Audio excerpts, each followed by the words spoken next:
but I liked him, and he seemed to like me. And as the years went on, I'd see him now and again,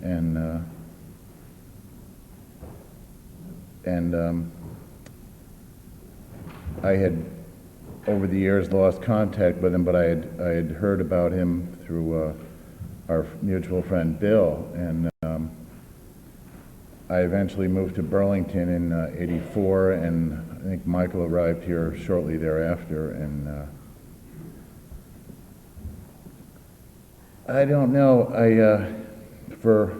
we became good friends while here, and he loved to smoke pot, and I did too, and he'd come to my house. Well, actually, he came to my house most every day for quite a long period of time. And we had a mutual interest in art, and I was doing some art at the time, art therapy, and it would help me out. I was with my addictions and alcoholism, and it seemed I would stay up all night, and it gave me something to do, and we shared a common interest in that. And then he drove me nuts. But he liked my art, and I liked his, and he brought me books and things, and we had some wild conversations, and I honestly don't remember any specific incidences. It was all a blur. To be around Michael was pretty much a blur. It's like you were being sucked into a black hole or something. And anyhow, my wife shared a studio with him, and she was starting a sign business, and they had a serious falling out which involved bodily contact and throwing out of my girlfriend at the time of the studio. And from that point on, I became very enraged with Michael, and because of my disease and his, I kind of stalked him for a while, and he called the police on me and got a restraining order, and I must say I rather enjoyed that a little bit. And it was a type of madness, you know, that seemed appropriate, you know, because I never really made amends with him after that, and we stayed apart for several years until I'd heard he died, and I didn't want to see him. I didn't want to see him die. You know, there was a time I was angry enough that I probably wished that on him, but in his death it's taught me the importance of forgiveness and resentment, and to not hold resentments against people, and to try to see where other people are coming from, and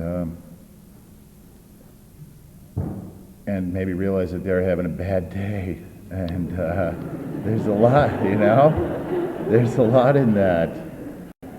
And I actually had a chance to talk to him one evening, and we shook hands, and he expressed interest, or he expressed a loss at us not being friends anymore, and I wasn't quite ready to forgive him or go on, you know, with the friendship in the same context that we did before. But I don't feel that anger anymore, and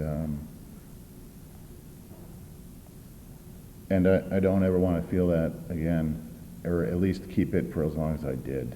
And so he's also taught me a lot, and I'm going to cherish that and hold on to that the rest of my time walking the planet. And I'm very grateful for everybody to show up here, and I'm grateful for the opportunity to say my piece and help with my own feelings of grief and sorrow about it. So thank you.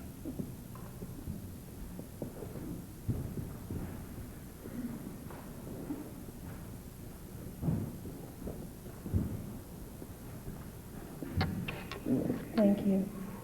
We'd like to invite anyone who hasn't had an opportunity to share their stories to feel free to do so after the service is over. And right now we'd like to offer a few moments of silence.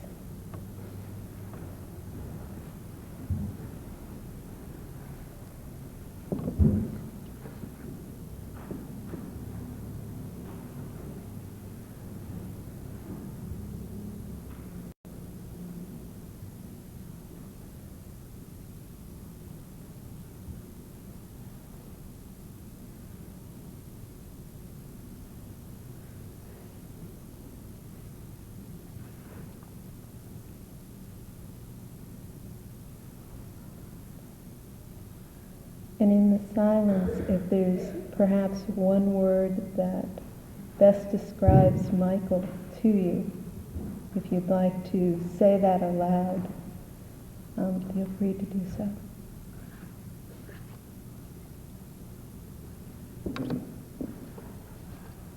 I think he's freedom. I think that, and I think you would look down. Yeah.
Expressions in art are not more advanced art, just as individuals have developed sensibilities, do not advance human capacities of sensitivity. Love, hate, agony, sadness, joy have been part of man the animal since he first peopled the earth. The greatest works of art do not make art greater. The greatest art does not succeed itself, just as one is not able to transmit beautiful sentiments.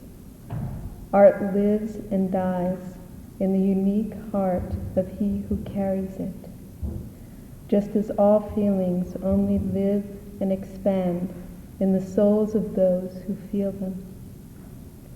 There is no history of art. There is the history of artists.